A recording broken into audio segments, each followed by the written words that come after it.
Así como estuvieron en mi vientre, te pido, Señor, y te pido, Madre, que caminen siempre juntos. Empezaron aquellos chiquillos a andar. A uno le pusieron Daniel y al otro le pusieron Marcelo. Marcelo fue Fray Tulio y Daniel fue Fray Lucio. Lo que decíamos hoy, y qué importante, creo que hermana Vilma hablaba de la experiencia en familia, cuando esa experiencia es sana. Una familia campesina en donde papá y mamá eran muy piadosos. Cada año iban en peregrinación, como lo hace Costa Rica cuando van a Cartago, a la Madre, como lo hace Panamá y como lo hacemos en nuestros países. Cada año, para la fiesta de la Virgen, que era patrona de todo aquel sector, ellos iban. Y contaba el padre Tulio que el papá tenía una bicicleta y como eran tantos hijos, a los más pequeños, en una canasta atrás o adelante, no sé, llevaba a los cuaches y atrás llevaba comida. Iban a ese lugar donde iban un día y regresaban al siguiente. Allí conoció Fray Tulio un poco a los frailes formandos que también viajaban de la casa de noviciado que está en Venecia. No me viene el nombre ahorita, la casa. Viajaban cada año en peregrinación y aquellos Fray Tulio y Lucio los miraban correr como perros sueltos en el pueblo. Y luego, en la catequesis, ya los niños, los gemelos, en catequesis con sus demás hermanos, recibían instrucción del párroco, que era muy santo, y de la catequista, que aunque era muy brava, pero sabía inculcar el amor por la santidad. Y les hablaba de la vocación sacerdotal, les hablaba de los sacerdotes misioneros, y los dos, siendo chiquillos, le decían a la catequista que ellos iban a ser sacerdotes misioneros, de ir más allá de las Indias para llevar la palabra de Dios. Ellos eran muy pobres, pero con el apoyo del párroco, otras familias pudieron ir al seminario. Y empiezan su noviciado allá por el año 46. En el año 53 son ordenados. A esa edad en que son ordenados, a los 24 años, ya son motos de padre y madre. Su padre y madre han muerto. Son ordenados en la capilla de Padua, en Padua, por, en aquel tiempo, Cardenal Roncalli, que luego fue Papa Juan XXIII y hoy Santo Juan XXIII. Hay una estampa muy linda en donde él está ordenando santos y santos, una comunión especial. Fray Lucio era un poco más vivo en cuanto a lo teórico y Tulio era más vivo en cuanto a lo práctico. Siendo ordenados, empiezan sus primeros oficios. A Tulio se le lleva a servir en un orfelinato. Ahí enseñará distintos oficios, entre ellos a llevar adelante la imprenta, a la hortaliza, a varios actos así. En el año 59, Lucio viene a Centroamérica, porque recordemos, ¿verdad?, que en China, entre los años después de la Segunda Guerra, de los años 50 a los 60, Mao Zedong expulsa a todos los misioneros de China. Entonces, muchos frailes y de otras congregaciones, pues no tienen trabajo. Han salido de la misión y vuelven a sus lugares. Estando acá, el señor nuncio apostólico para El Salvador y Guatemala pide al ministro general de la orden que mande de estos hermanos que fueron expulsados de China, que mande frailes. Y vienen muchos frailes, y entre ellos viene Lucio, muy jovencito. Él no había ido a China, pero viene entre este grupo de hermanos. Lucio, que nunca se había separado de su hermano, empieza a escribir a Tulio y le cuenta lo que es la misión.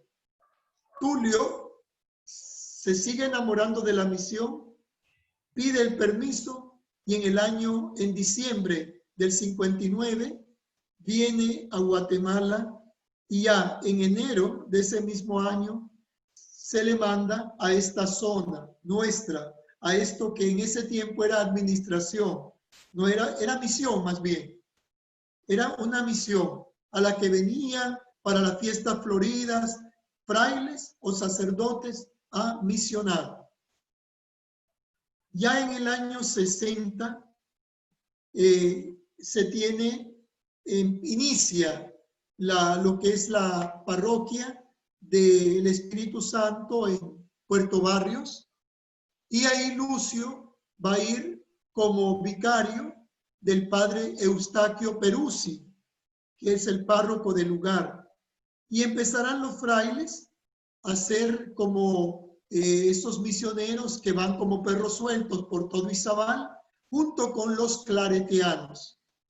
Ellos serán los evangelizadores, como en Cobán fueron los hermanos dominicos.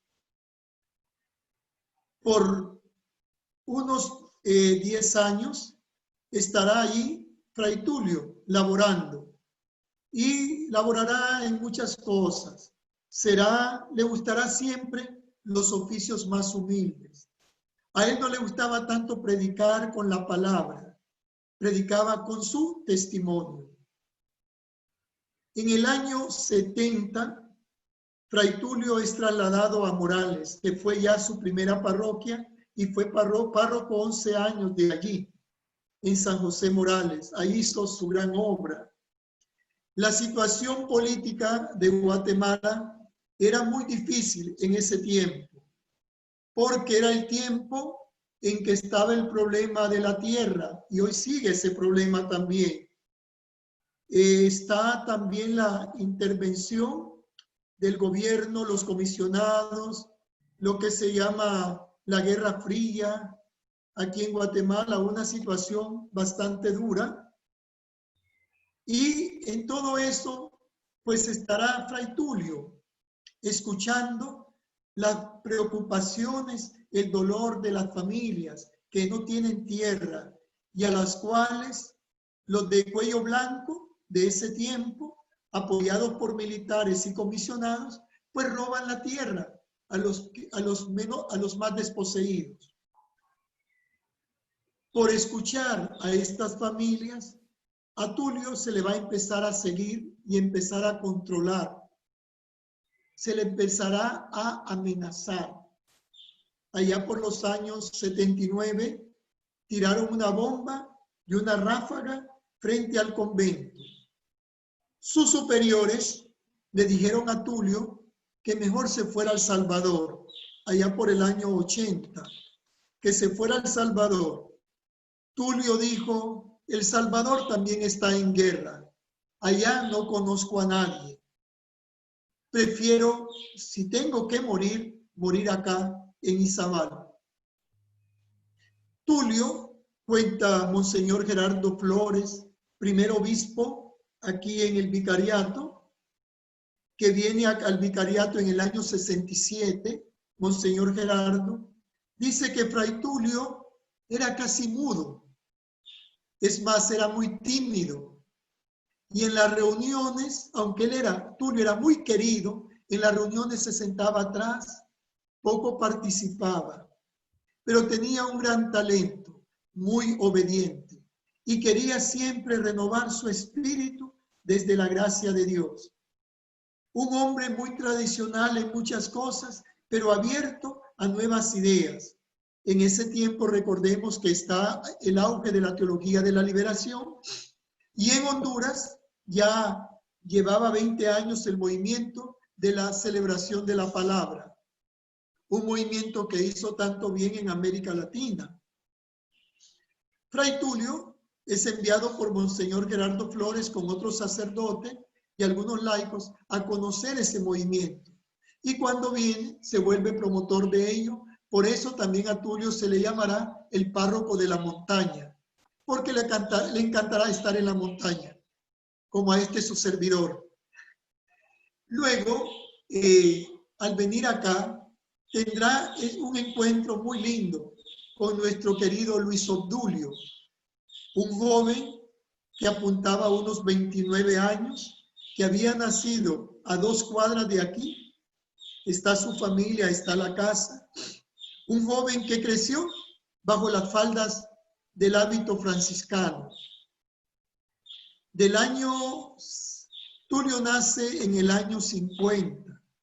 A sus 8 años hace su primera comunión, se queda de monaguillo como por 10 años con el padre Demetrio Mioli, que fue el primer párroco de este lugar. Hacia el año 70 Mioli es cambiado, viene otro sacerdote, padre Benetti. Benetti tenía un carácter un poquito más fuerte. Ve que Luis Obdulio ya es un chico de 17 años y que ya no lo quiere mucho para que sea diacólito.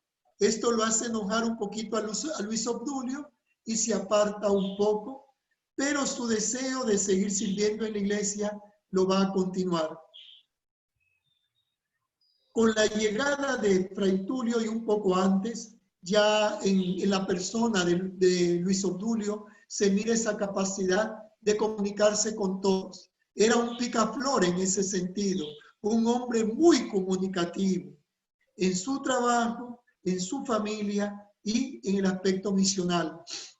Cuenta su madrecita Guadalupe, que muere casi a los 100 años, Guadalupe, que cuando venía de trabajar, venía cansado, el polvo y todo, y había trabajado en las fincas, como chofer, era su trabajo. Venía, se cambiaba, se bañaba, se cambiaba, tomaba un café, pero no esperaba muchas veces la cena. Y la madre le decía, hijo, ¿por qué te vas? Ya va a estar la cena, a eso de las 6 de la tarde. Y él le decía, no, madre, me voy porque en el templo me pueden necesitar. Eso es un francisclariano que sabe que siempre puede apoyar y puede servir en algo. Luis Obdulio no tenía distinción si el que venía era un cristiano católico o era un cristiano protestante o era un ateo. Él siempre servía. Luis Obdulio apoyaba también la catequesis.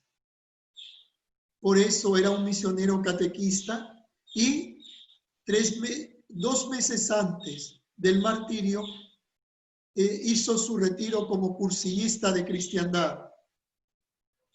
Fray Tulio, cuando viene de Morales aquí a Quiriguá, porque aquí estaba la cuestión muy caliente, estaba la guerrilla, estaba el ejército, los comisionados, y necesitaban una persona como Tulio para que viniera a apoyar esta misión. Había un párroco, el padre Paulino Cristofari, ya bastante grande, entonces necesitaba un apoyo. Y vieron que la persona que podía hacerlo era Tulio. Tulio dijo, voy a Quiriguá.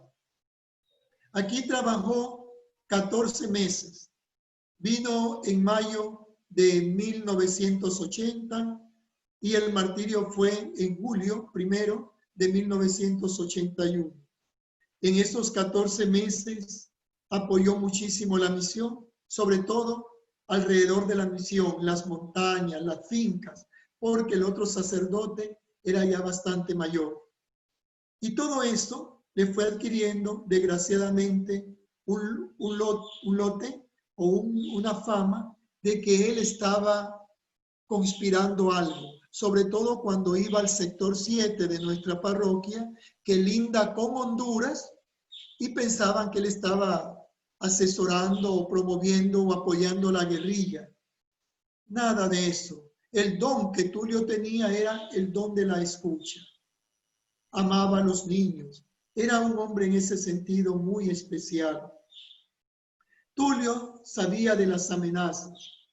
Luis Obdulio oía en la municipalidad donde trabajó él el último año, Luis Obdulio, y el alcalde lo quiso mucho, oía que había una conspiración contra Tulio. La familia de Luis Obdulio también lo sabía y le decían a Luis Obdulio, por favor, hijo, vaya al templo, pero no acompañe al padre Tulio. Y Luis Obdulio respondía, mamá, ¿qué prefiere? ¿Que muera acompañando al padre Tulio o muera en una cantina? Sería orgullo para mí morir a la par de Fray Tulio. Fray Tulio, como que sabía eso de la mamá, de la familia, y cuando salía a la montaña ya no le decía dónde iba. Pero Luis Obdulio se la ingeniaba para buscarlo en donde fuera. Ese día, miércoles 1 de julio de 1981, estando el obispo, Monseñor Luis María Estrada Petó, haciendo visita pastoral, habían ido a la montaña por 3 días. Celebraron, el último matrimonio que celebró Tulio fue en el Chispal, un amigo muy querido que tiene en estos momentos 100 años con 5 meses y está vivo. Y él recuerda mucho la persona de Tulio. Cuando vienen acá a Quiriguá, se queda Monseñor Estrada porque se siente cansado. A las 5 de la tarde, Fray Tulio con Luis Obdulio se van a Mates, que queda a 3 kilómetros de acá. Y van porque hay una ultrella del movimiento de Cursillo. Había misa y había ultrella. Cuentan quienes lo vieron, quienes estaban en esa misa, que vieron a Fray Tulio muy preocupado, con su rostro transformado, y a Luis Obdulio más preocupado. Luis Obdulio, que se sentaba generalmente en las primeras bancas, pasó casi en la puerta, viendo pasar continuamente una moto negra, y eso lo recuerda. Dicen que las últimas palabras en la misa de Fray Tulio fue, Señor, como lo quieras y cuando lo quieras. Terminó la ultrella, pero había 2 hermanos cursistas que vivían a 4 kilómetros de Amates, aquí en las fincas, en Campos Nuevos. Y esta noche el doctor Sanabria tenía que venir a dejarnos. ¿Fue inspiración o qué pasó? Fray Tulio le dice al doctor, bájelos del carro, doctor, porque yo los voy a llevar. El valor grande de Luis Obdulio, que cualquiera dice, ¿sabía que esa era la noche o no sabía? El valor es que él acompaña al padre Tulio. Y van a esto de las 9 de la noche a dejar a la finca a estos 2 hermanos. Los esbirros, los que le mataron, ya estaban allí preparados. Habían preparado una emboscada. Los dejaron pasar, pero al regreso ponen a un niño de 9 años a que haga dedo, a que haga autostop. Y sabían, ¿verdad?, de la ternura de ambos, de Tulio y Luis Obdulio, para con los niños. Paró Luis Obdulio, que era el que manejaba. Inmediatamente el niño salió corriendo y los esbirros apuntando. Los sacan del carro, los violentan y les disparan con golpes de gracia. Ahí los dejan. El carro no es tocado, no es cuestión de robo, ya iban a lo que iban. En esa misma noche en la finca había una fiesta. Como 1 hora después vienen unas parejas y encuentran los 2 cuerpos tirados bajo un charco de sangre y vienen a avisar y luego, ¿verdad?, todo lo que también sabemos. Las autoridades, sobre todo la policía, se mostró muy indiferente al problema. Gracias que estaba Monseñor, hubo una mejor intervención, los trasladan los dos cuerpos a Puerto Barrios para que los médicos forenses hicieran la autopsia y todo lo que tenían que hacer. Y en la madrugada, ya en cajas, los traen de Puerto Barrios a Morales. A Luis Obdulio inmediatamente su familia lo trae acá. Morales es un lugar que está entre Quiriguá, donde estoy yo, y Puerto Barrios. La gente de Morales no quería que el cuerpo de Padre Tulio fuera enterrado acá. Intervino el obispo, no le hicieron caso. Intervino el hermano, que era el Padre Lucio, y no le hicieron caso. Pero, gracias a Dios, había un primo de él, que era el Padre Guido Maruso, que también estaba acá. Y él, ¿cómo se las ingenió? De tal manera que al final dijeron, como bobitos, hágase. Y lo trasladaron acá. La figura de Luis Obdulio y Tulio, pues aquí en el pueblo fue creciendo poco a poco en conocimiento, su espiritualidad, su testimonio, pero sobre todo más la gente en Morales y la gente de la montaña de nuestro sector, que la conoció toda y tenía como característica Padre Tulio que se sabía los nombres de todos sus feligreses. Una cabeza grande. No les decía como muchas veces nosotros, hey, hermano, como vení. No, él decía Pablo, Pedro, Marquencita o un nombre así. Una cualidad grande porque él era muy tierno en comunicación y muy respetuoso. Hace 2 años se hizo la exhumación última de ambos cuando se proclamó que iban a ser beatos. La proclamación la hace, pues, Monseñor, el Papa Francisco autoriza. Viene una comisión, la provincia nombra a Fray Damián para que venga aquí a Quiriguá a ser como el perito. Vienen 2 antropólogos, ¿verdad? Y las autoridades de salud. Y aquí, junto con las hermanas religiosas de los Sagrados Corazones, se hace la exhumación y la inhumación. Varios hermanos, creo que Isabelita y otros que me están escuchando aquí en Guatemala, estuvieron presentes. Hoy esta capilla es muy visitada, pero a veces no tanto por gente del pueblo. Así sucede también en Asís. Los que menos visitan Asís son los de Asís, sino más bien gente de fuera y gente de la montaña. Hablan de muchos milagros ya en torno de ambos, de Luis Obdulio y Fray Tulio. Lo bello es que Luis Obdulio fue un franciscano seglar. Tenemos que conocer su vida y muere junto a su hermanito de la primera orden. Dicen que para que Luis Obdulio fuera beatificado, se agarró de la cuerda de Fray Tulio. Ahora dicen que para que Fray Tulio sea canonizado, se va a agarrar de los zapatos de Luis Obdulio. Es esto, hermanos, que quiero compartir. Mañana vamos a ver qué hacer durante la misa. Si hay alguna pregunta al respecto, no lo duden.